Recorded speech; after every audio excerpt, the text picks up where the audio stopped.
Hi, I'm Rick Anthony, and welcome to the Someone You Should Know podcast, the podcast that focuses on musicians, authors, and interesting people. We like to say we're making a difference one artist at a time. So sit back, have a cold one, and get ready to meet someone you should know. Today, a first on the Someone You Should Know podcast, the first offspring from a previous guest. In July, this talented guest's father, Ronnie Gregg, was on my show. Now it's her time to shine, and shine she does with the style of music that's described as alt coffee house meets heavy rock and pop influences. She's got some great music to share with us right now. Will you please welcome the lovely and talented Haddie Jane? How you doing, girl? Good. How are you? I am so excited to have you on the show. I got to ask you, growing up with a musical father like your dad, Ronnie Gregg, how did his career shape any of your musical journey? Any influences that he had that were imposed upon you or anything like that? Oh, definitely. As much as I am 50% his, my music taste is right down the middle the same. He would play me CD after CD when I was growing up. Early influences like Cheap Trick, Alanis Morissette.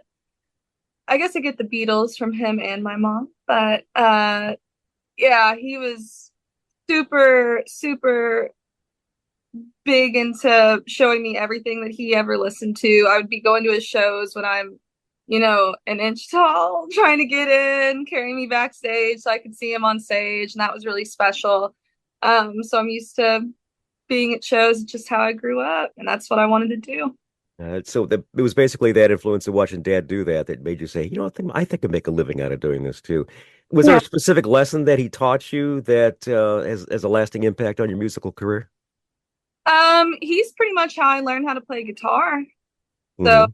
that was very important, for my career. I think I was about, well, let's just say 12. I got a pink guitar for Christmas, and if you look, there is an old YouTube account that I can't access anymore, so I can't take it down, but there are videos of me playing on that, these just kind of not great sounding videos, but it's where I'm first starting out, and they're really special to me, and I still have that guitar. So Awesome. Very good. Very good. Now, your sound blends an acoustic coffee house vibe with rock and pop influences. How did you develop that style? well, when I was, like I said, about 12, that age, and for a few years, I was really heavily influenced by Plain White Tees out of Chicago. I looked up to them a lot at the time. They're super pop punky, and they were also influenced by the Beatles. It always goes back to the Beatles. But over time, that kind of changed. More like 2016, 17, I was really into Ingrid Michaelson and Death Cab. Hmm. Jason Mraz influences. And then by the time I got to college, that's when I discovered the Strokes. That's still a massive influence for me. And I think once I started listening to more music like that, my style kind of changed and matured. And you can see that in my writing, that I'm writing more about real things now and not just all the love songs. And those are good too, but now it's a little more expansive. Hmm. Very good. Very good. You got a little more experience under your belt there. How do you approach songwriting? Are you the traditional chicken before the egg type thing? Are you a lyrics person first and then the music, or vice versa? Or is it a mixture of both, or depending on the inspiration? My favorite part of music is the writing. I'm always listening to the lyrics, and I've talked to so many musicians about this, and there are people who are really different. I think my dad, for example, he'll listen to the music, but I'm listening to those words. I want to know what the song's about. I want to hear the story and the message. So I very much start with the lyrics first. Sure. uh, Sometimes that means I don't write a song for 2, 3 weeks because I have nothing to say right now, and I'm not going to say the wrong thing because I think it should matter when I'm speaking. I think I should be speaking correctly and getting my story across. So, and I'll sit down and I'll, play with my guitar and I'll come up with some melodies, and it just doesn't feel right. But the second that I get that story in my heart and I'm ready to write, then it just pours out. Do you have a lot of notebooks around? Oh, yeah. I used to write comedy for the All-Star Radio Network back in the day, and I'd always have a notepad by the side of the bed because I usually wake up with something, or by the throne in the bathroom, or by the tub. Because sometimes I might be just lounging in the tub. It's like, oh, got a great idea, and it's like, where's my notepad? And of course, now every day, you got your phone. Those are always quite handy too. But you got to take it when it hits you. It's just one of those things. I had a comedian on one time. He says he woke up in the middle of the night and had a brilliant idea, and then he had to convince himself that it wasn't that great of an idea, so he could stay in bed and go back to sleep. So What's the worst when you're lying there and you're about to fall asleep and there's some line in your head and you're like, no, I'll remember it tomorrow. And then you won't know. Absolutely not. Now, the first song we're going to feature is your latest track called A Different Life. What's the backstory? Different Life. I wrote that summer of last year, so 2023. It was a song I've been trying to write for a while. I loved this concept of having this yearning to experience all the different walks of life. Like sometimes I really want to be an astronaut, and sometimes I really want to be, a lawyer, and I want to be a musician, and I want to do this and this and this. And it's a lot to fit into 24 hours in a day. So I take that and I water that down to just a basic little love song, and trying to understand what it's like to love somebody from different perspectives, and what's it like to be your sister or your dog and your ex, and because there are all these different timelines where those are the realities, and that's what the song's about. All right, we're going to play that song right now. Here's A Different Life from the very talented Haddie Jane right now on the Someone You Should Know podcast. Why do we only get one chance to ask the pretty girls to dance? If they say, no, it's over, it's done. But not if we had more than one. I wanna be your girlfriend, I wanna be your wife, I wanna be your psycho ex, I want a different life, I want it different, different.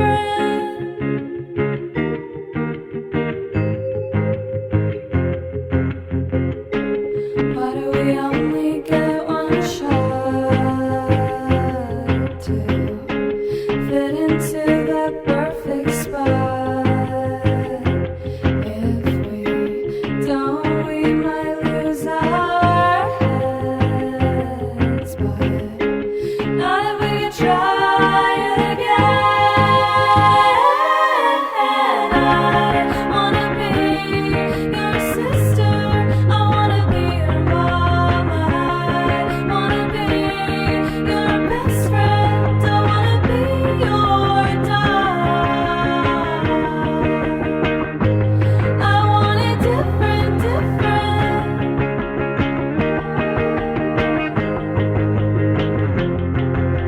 See you every single day, ignore you for months. Wanna be your everything and nothing. See you every single day, ignore you for months. Wanna be your everything and nothing. I wanna be your lover, I wanna hate your guts, I wanna be your everything and nothing all at once. I want it different, different. I want it different, different. I want it different, different. I want it different, different. I want it different, different. New music from Haddie Jane right there. That's called A Different Life. We got more great music from her coming up in just a couple minutes. But right now, I want to say, hey, thanks for tuning in to the Someone You Should Know podcast. You can find us on the web at someoneyoushouldknowpodcast.com. There you'll find our recent news, our archive of 220 plus episodes, and a whole lot more. And if you go there, please check it out. We want to say thank you very much for going to the website. And of course, want to say thanks to Buzzsprout, the service that shares us to all the streaming platforms. We are so very, very blessed to reach over 2,500 cities in 99 countries around the world. We want to say hello to Boone, North Carolina, Warner Robins, Georgia, Spokane, Washington, and Gdansk, Poland. Wow. Someone You Should Know podcast heard wherever quality streaming audio is available. And thanks for listening. We're talking to Haddie Jane. We heard A Different Life. And In Another Room is coming up in a bit. These are very simplistic and beautiful arrangements. What's your recording process? You don't have a lot of, a lot of extra flowers. This thing here is it just stands alone and it's beautiful. What's your recording process? Actually right where I'm sitting. We do it all. These last two that you've mentioned have just been in my apartment. I sit down, my boyfriend records it, and we go at it on the computer, and we add these harmonies, and we look for the right effects, and it's super, super stripped down, raw, in the moment recordings. Very good. Your boyfriend, he's your engineer, right? Yeah. Very good. Let's give him a little love. What's his name? His name's Keegan. All right, Keegan, thanks for doing the great job on the arranging and such. It's really good, really good. Between writing and recording and performing, what's your high water mark to date? Ooh, I always say that my highest point is the last song I've written. I'm always most excited about that. I always think it's the best I've done. And so anytime right after I write a song, I come down really quickly because then I'm like, oh no, I'll never be able to top that. I'll never. But then you come up with another song. Yes, I'm thinking, oh, I'll never write again. I think the most recent thing I wrote was a song about work. I'm serving on the side right now for some extra side hustle. And I had to learn how to open wine, which is something that really doesn't interest me, but it was necessary for the job. So I was really upset about it. And I came home and I wrote the song, I Can't Decant You. And it's a fun little. Oh my God, that is hilarious. I love it. Great play on words. It's a cute little song. I can't decant you. I'm pretty confident about it because when I played it for my mom, she liked it, which must mean because she's my number one critic. So I will be working on that one soon. Okay, when that comes out, we've got to hear it, okay? Please let us know. We will update you in the news as far as that goes. But that is a great title. Yeah, I appreciate it. Wonderful, wonderful. Now, you've played quite a few gigs through the years as far as that goes. You've been at this for quite a while. You've played and plugged in here, and you've done the load-ins and the load-outs there. Next feature is called Tales from the Road. These are these infamous road stories where things did not go quite as planned. Have you seen the movie Spinal Tap yet, Haddie? Oh, yeah. Think about your Spinal Tap moment. What would you say to date? What might be your Spinal Tap moment or your Tales from the Road? Nothing that insane. Nothing spinal tappy, thankfully. Luckily, I'm early on. I don't think anything too hard to handle has happened right now. And it doesn't mean that's not going to one day. I hope that I'm prepared for it when it happens.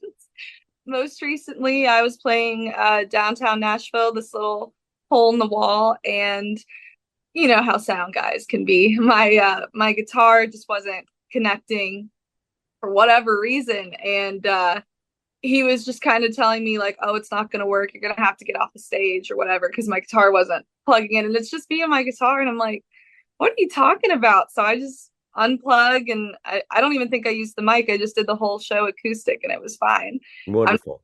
I'm not going to let a little technical issue stop me from playing. You know, Absolutely.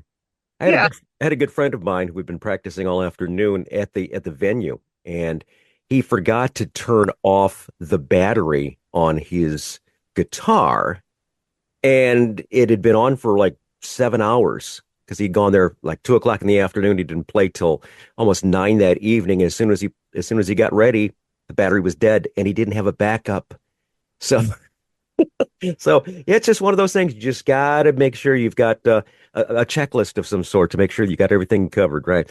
All right, very good. Well, I'll tell you one thing. When you do have a Tales from the Road, you'll survive, and then you'll live to drink about it and say, "Do you remember that gig that we had?" This is well down the road of your Grammys as far as that goes. Okay. Okay. Outlook for 2025 as we get ready to wrap up 2024. What does 2025 look like for you? Just at least a show a week. That's my goal is constant playing. I'd love to do a tour. Looking for artists to collab with, to add to this tour. I want to play in more cities, because I'm used to playing in Nashville. I really want to get some East Coast shows, maybe even West Coast. That would be fun. I definitely want to put some more songs out. Hopefully, and I'm going to say at least a new song every quarter. That's my Very goal. good. Very good. Very good. Now, speaking of collaborations, I see David Gilmour and his daughter, David Gilmour from Pink Floyd and his daughter are working together. Any thoughts of working with your dad on a collaborated project? He calls me almost every day and says, "You got to come over and record something." He's just a big fan of yours, huh? And I can understand why, because your music is exceptional. Thank you. Yeah, he and I have different approaches, so it's good when we collab. I've just haven't had the time, but that is something in the works right now. Yes. Hmm. By chance, are you and your dad the same star sign? And my daughter and I are both Leos, and we cannot work together. Oh, that's hilarious. Well, my mom's a Leo. I am a Gemini, and Hmm. dad is a Taurus. So, Oh, there you go. yeah, Explains it right there. we get past it. All right, very good, very good. Someday the two of you will collaborate on a project. He might be in a wheelchair by then, but that's my wife and I dearly love him and his band, and we've seen them numerous times, and they're like family to us right now. So we're going to close the show with the song I was dubbing. I was dubbing this song, getting ready for the interview, and my wife Leslie comes in and she goes, "Hon, you have got to get whoever that is on your show. She is really good." I said, "That's Ronnie's daughter," and "Oh, you're kidding me! Oh my gosh!" And I said, "Yeah, we've got her coming up this week." Thank In you. so that's great.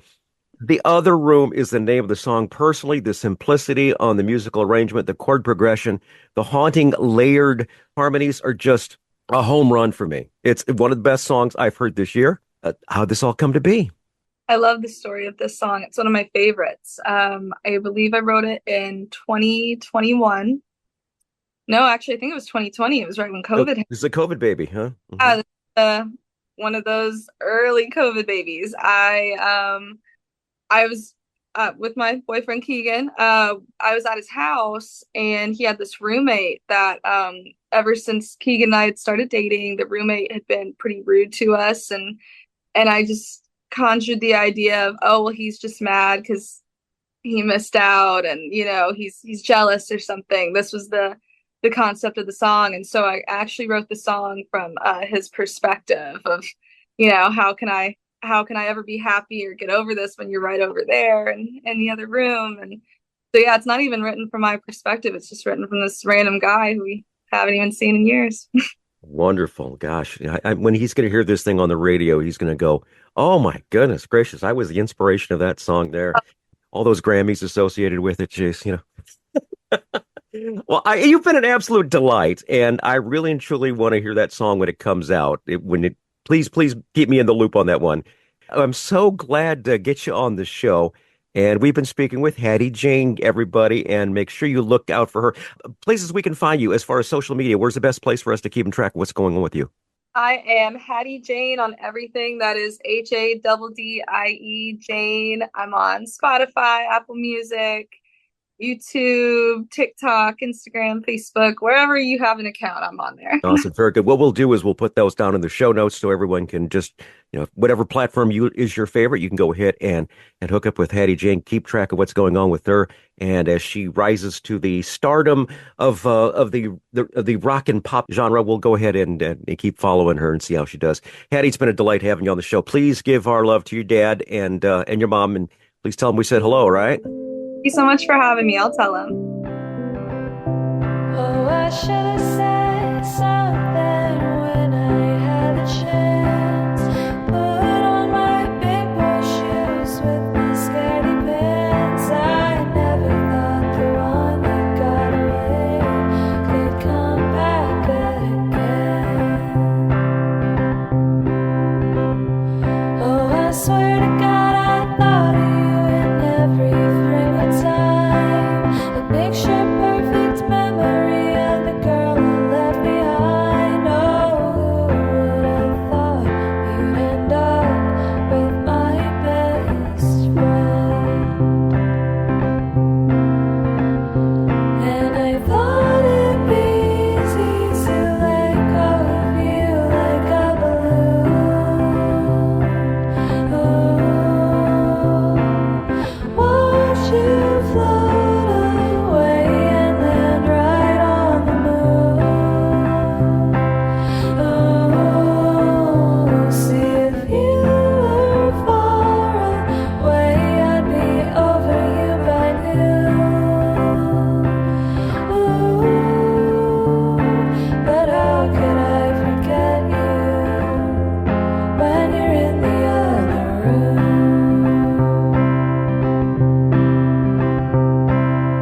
You were supposed to be easy to forget. This isn't how it works. You're not supposed to come back yet. I'm a hopeless romantic, so I should make the call.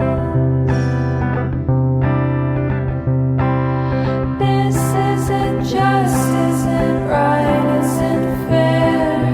Why watch my dreams when you're right over there? But I never sleep when I hear you through the walls.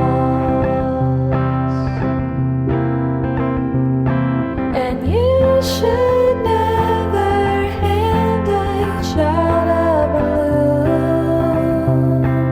Oh, if you gave me some space in the days like October or June. Oh, see if you were far away, I might have a change of tune. Ooh, but how could I forget you when you're in the other room? And I'll steal some glances, I won't make advances at you. Instead, I'll pretend that you're stealing glances too. And if one day I summon the courage I could never find,